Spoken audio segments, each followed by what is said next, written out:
Mes chers compatriotes, nous sommes aujourd'hui le samedi 19 octobre, il est 22 heures, et je tiens à vous faire part de mes réactions suite à cette journée rocambolesque qui a eu lieu à la Chambre des communes à Londres.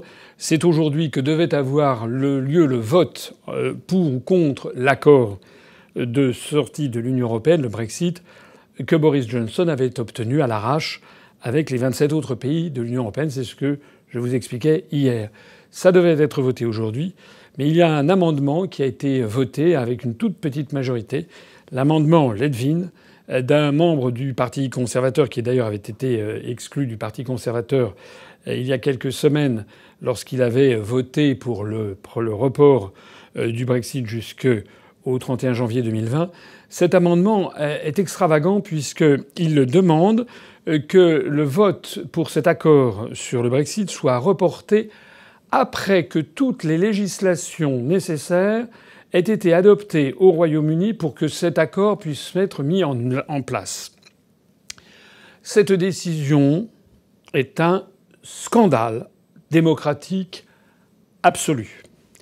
Est-ce que l'on imagine ce que cela signifie ? Cela signifie que lorsque l'on pose une question par référendum à un peuple, et lorsqu'il répond oui ou non, eh bien que pour mettre en œuvre la décision qu'il a prise, il faudrait auparavant que l'on modifie toute la législation pour se conformer à cette décision. C'est le contraire du bon sens. Expliquons par exemple ce qui se serait passé si en 1992, lorsque les Français ont voté oui au traité de Maastricht avec un tout petit seuil d'ailleurs, avec 51% des voix, imagine-t-on qu'en France, à l'époque, des opposants à l'Union européenne, des opposants au traité de Maastricht auraient fait voter un amendement en disant « Nous ne mettrons en œuvre le traité de Maastricht que lorsque toutes les décisions auront été prises, toutes les lois auront été prises pour qu'il en soit ainsi », et qui ensuite auraient fait preuve d'obstruction et d'obstruction pour qu'en définitive le traité ne soit jamais mis en œuvre. C'est de ça qu'il s'agit. En réalité, les quelques 325 députés de la Chambre des communes britanniques qui ont voté cet amendement sont en fait, et je pèse mes mots, des eurofascistes. Ce sont des gens qui ne veulent pas le Brexit, quelle que soit sa forme.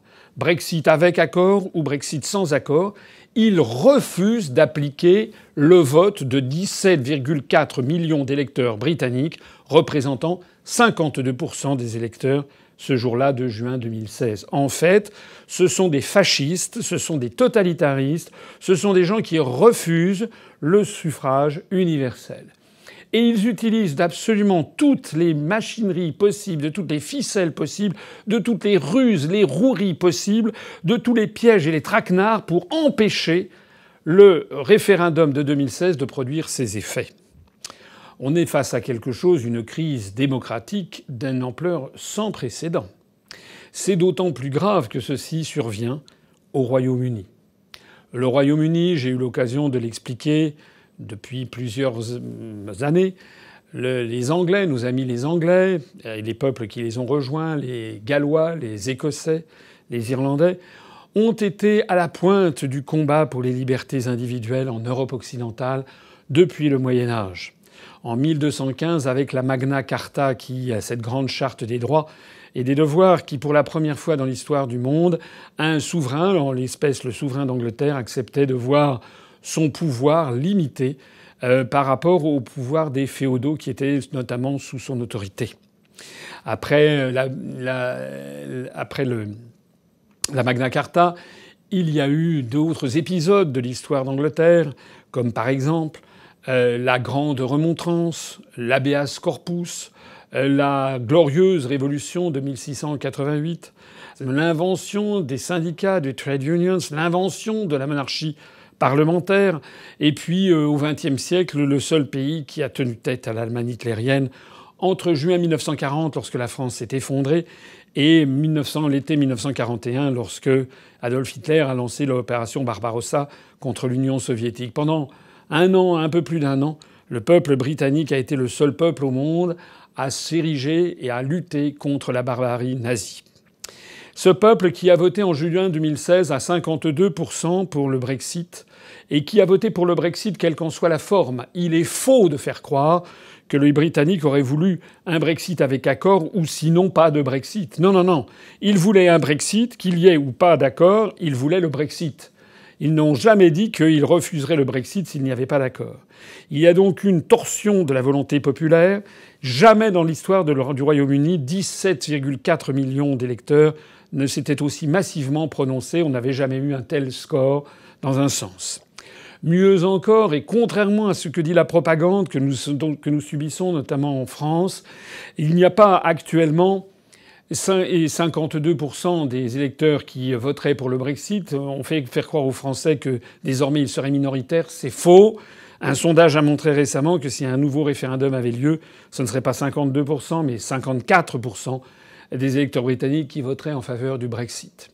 On a donc une petite camarilla politicienne, une petite faction, hélas majoritaire à la Chambre des communes, qui a décidé que le référendum de 2016 ne serait pas mis en œuvre.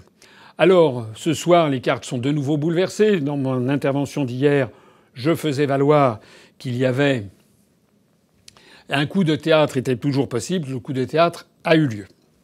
Qu'est-ce qui va se passer maintenant ? En fait, si l'on suit l'amendement Ledvin, en réalité, il ne peut plus y avoir de Brexit du tout.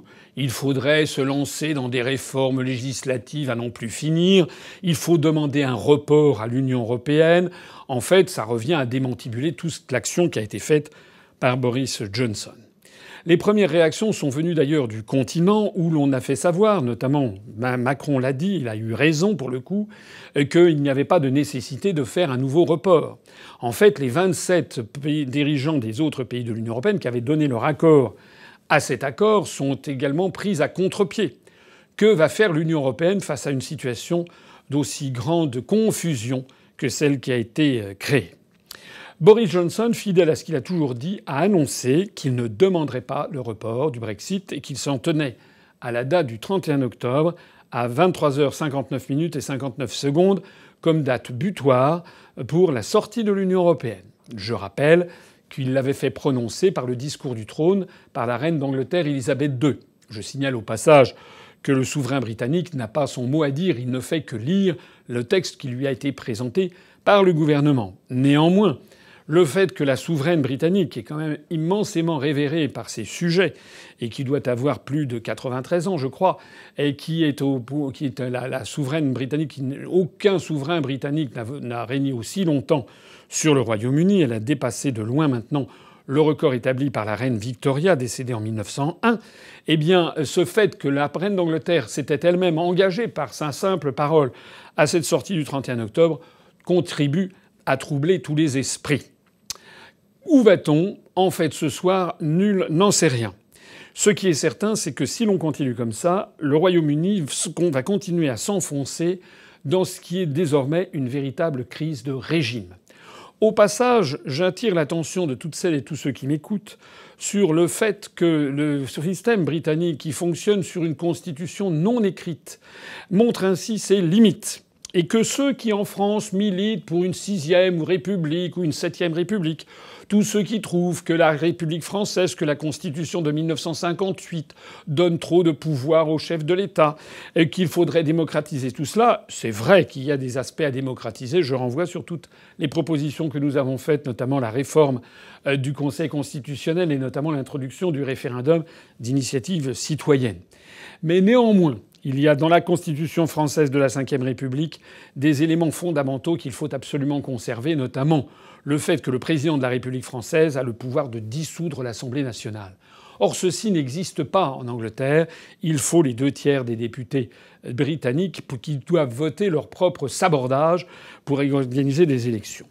En d'autres termes, la situation est complètement bloquée au Royaume-Uni. Monsieur Boris Johnson, normalement, doit demander un report. Il a toujours dit qu'il ne le ferait pas. Il est possible qu'il le fasse de façon formelle. Ça fait partie des rumeurs qui circulent en ce moment à Londres. Le Premier ministre, avant 23 heures ce soir, devrait envoyer une lettre demandant le report du Brexit à ses homologues britanniques. Mais il pourrait, c'est parmi les rumeurs qui circulent, Monsieur Boris Johnson enverrait cette lettre avant 23 heures pour satisfaire au Ben Act, mais dès demain enverrait une autre lettre pour dire qu'il renonce à la demande qu'il a faite la veille. Or ceci n'est pas prévu par la loi. On en est là au royaume qui a inventé les libertés publiques. On en est à ce jeu qui ressemble dans certains cas à un jeu de cours maternelle et dans d'autres cas à une prise de judo. On en est dans cette situation où tout peut arriver en définitive, y compris un déchaînement de violence et même de guerre civile. Au moment même où le Parlement se réunissait à Londres, il y avait d'ailleurs une manifestation des anti-Brexit. Les organisateurs parlent de 1 million de personnes. En réalité, il semble qu'il y avait peut-être 200 à 300 000 personnes, ce qui n'est pas mal, mais ce qui est moins que ce qu'il y avait eu en mars 2019, sensiblement moins, ce que les observateurs les plus honnêtes ont observé. Et puis, de toute façon, y aurait-il eu 1 million de manifestants? Ça n'est rien par rapport aux 17,4 millions de Britanniques qui ont voté pour le Brexit. Les esprits sont extrêmement échauffés et enflammés, et tout peut dégénérer dans un pays dont je rappelle qu'il a connu des guerres civiles. Je parlais de la glorieuse révolution de 1688. Il faut rappeler le combat qu'il y a eu pendant un certain nombre d'années, notamment à l'époque classique, entre les protestants et les catholiques au Royaume-Uni. Il faut également rappeler l'épisode de Cromwell. Dans toute cette affaire, Boris Johnson, finalement, a bien manœuvré. Je disais hier que cet accord qu'il avait obtenu n'était certes pas extraordinaire, mais quand même qu'il avait obtenu des avancées tout à fait spectaculaires et que l'essentiel maintenant était d'en finir. Eh bien, l'histoire m'a très vite donné raison, parce que même si Nigel Farage protestait contre cet accord, même si tel ou tel trouvait que cet accord faisait encore la part un petit peu trop belle aux institutions européennes, il n'en demeure pas moins que cet accord pouvait permettre de déboucher sur un Brexit paisible. Et c'est ce que ne veulent pas les anti-Brexit, c'est ce que ne veulent pas les eurofascistes. Je souhaite que Boris Johnson tienne bon, parce qu'il a derrière lui une majorité de l'opinion publique britannique. Je pense qu'il va peut-être faire ce que j'ai dit, c'est-à-dire envoyer une lettre pour demander un report. Peut-être que demain ou après-demain, il va envoyer une lettre pour dire qu'il renonce à cette demande qui lui a été imposée par une majorité de parlementaires qui refusent la volonté populaire et qui refusent le suffrage universel. De toute façon, nous sommes face à un blocage institutionnel. On avait même entendu dire ici ou là que si décidément les Britanniques étaient contraints de rester dans l'Union européenne au-delà du 1er novembre, ils sont donc contraints de nommer un commissaire européen à la Commission européenne s'ils ne sont pas sortis le 31 octobre, puisque la prochaine commission de Mme von der Leyen prend effet à partir du 1er novembre. Eh bien, le gouvernement de M. Johnson avait fait savoir que s'il en était réduit à cette extrémité, il nommerait un commissaire européen qui bloquerait tout le système et qui dirait non à tout. Or, je rappelle qu'il faut l'unanimité des États membres dans de très nombreux domaines, et notamment dans tous les domaines stratégiques. Autrement dit, qui rira bien, qui rira le dernier. Ça serait assez amusant que Boris Johnson nomme par exemple comme commissaire européen à Bruxelles, s'il était contraint de rester dans l'Union européenne, quelqu'un comme Nigel Farage qui bloquerait absolument tout.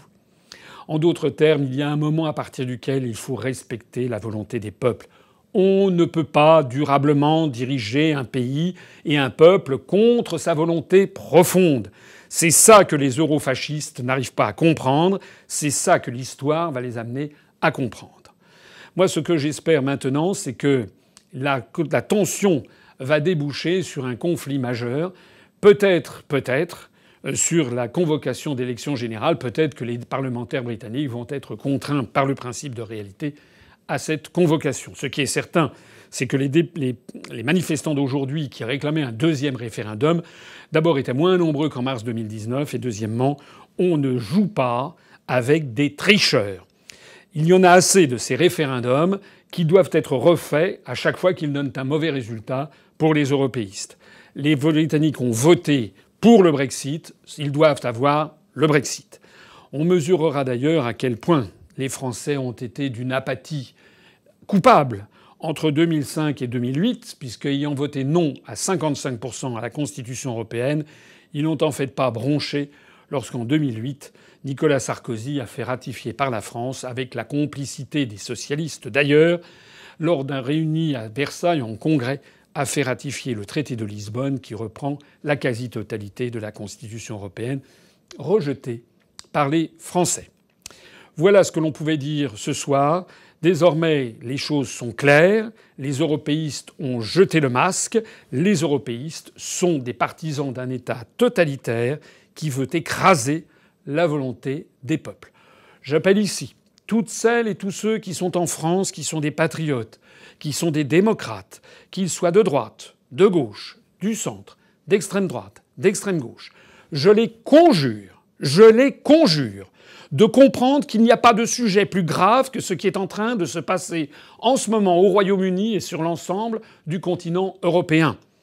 Plutôt que de se mobiliser sur je ne sais pas quel conflit qu'il y a eu dans le Jura avec un conseiller régional, Rassemblement national, parce qu'il y avait une dame qui portait un foulard sur la tête, plutôt que de se mobiliser sur cette question du voile qui pose des questions sociétales qui ne sont pas négligeables, c'est vrai, eh bien moi je ne veux pas que l'on jette le voile sur ce qui est en train de se passer, c'est-à-dire le fait que l'ensemble de l'Europe est en train de devenir une dictature, une tyrannie de type soviétoïde, mais au lieu que ce soit un totalitarisme rouge, c'est un totalitarisme bleu aux étoiles d'or. Ne jetons pas le voile sur la transformation de la France et de l'Europe occidentale en une tyrannie. Nos enfants, nos petits-enfants ne nous le pardonneraient jamais. J'appelle toutes celles et tous ceux qui m'écoutent à laisser tomber tous les partis politiques français qui actuellement soutiennent ce système, ou tous ceux qui proposent de le changer de l'intérieur. Je les conjure de comprendre que ce qui se joue est d'une exceptionnelle gravité. Ils doivent rejoindre l'Union populaire républicaine. Nous devons faire un bloc massif de Français qui combattons pour la liberté, l'indépendance de la France. Lorsque nous serons arrivés au pouvoir, j'en prends ici le serment formel devant tous les Français qui m'écoutent, nous mènerons à bien le Frexit et en tenant compte des enseignements que nous avons appris des Britanniques, eh bien nous mettrons en œuvre le Frexit dans les plus brefs délais après mon élection à l'Élysée et notre arrivée au pouvoir, c'est-à-dire que nous lancerons l'article 50 immédiatement après cette accession au pouvoir et nous négocierons un accord et nous couperons les vivres immédiats des versements de la France à l'Union européenne pour faire plier immédiatement cette tyrannie qui s'est imposée sur le continent afin que le Frexit soit livré aux Français dans les mois suivant notre élection. Nous n'attendrons pas 2 ans. Je vous remercie de bien prendre en compte ce message. C'est un message d'une exceptionnelle gravité. Ce qui se passe au Royaume-Uni est peut-être l'événement le plus grave du XXIe siècle en Europe. Vive la République et vive la France.